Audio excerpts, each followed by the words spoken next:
নমস্কার বন্ধুরা, আমি রাজ। আমি আজকে আপনাদেরকে বলবো স্কন্দকাটা বা গলাকাটা ভূত। এরা সাধারণত রেল লাইনে আত্মহত্যা করতে গিয়ে বা কোনো দুর্ঘটনাজনিতভাবে এদের গলা যদি শরীর থেকে আলাদা হয়ে যায়, তো এরা স্কন্দকাটা বা গলাকাটা ভূত হয়ে বিচরণ করে। অনেক সময় রেল লাইনের ধারে এদেরকে দেখা যায় দুহাত বাড়িয়ে সামনে এগিয়ে হাতড়ে হাতড়ে এগাতে। ওই হাতের নাগালে কোনো জীবিত মানুষ যদি চলে আসে, এরা তাদেরকে মেরে ফেলে। অনেক জায়গায় আমাদের শুধু শুধু এদের মুন্ডুটা দেখা যায়। অনেক জায়গায় আবার এদের দেহটা নিজের মুন্ডুটা খোঁজার জন্য চারিদিকে হাতে হাতে ঘুরে বেড়ায়। তো সবাই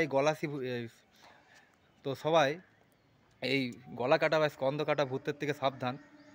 অনেক জায়গায় দেখা যায় এদের চোখ নাক তো কিছু থাকে না, এদের পেটের মধ্যেই চোখ বা নাক বা মুখের মতো আরেকটা অবয়ব তৈরি হয়। এর ফলে এরা দেখতে পায় বা চলতে পারে। রামায়ণের অনেক গল্পে এরকম ভূতের কথা দেখা গেছে যার মুন্ডু নেই। তো সেটা পুরাণের গল্প, কিন্তু এখনকার যেটা বলছি সেটা হচ্ছে গলা কাটা ভূত। খুব সাবধান এদের থেকে।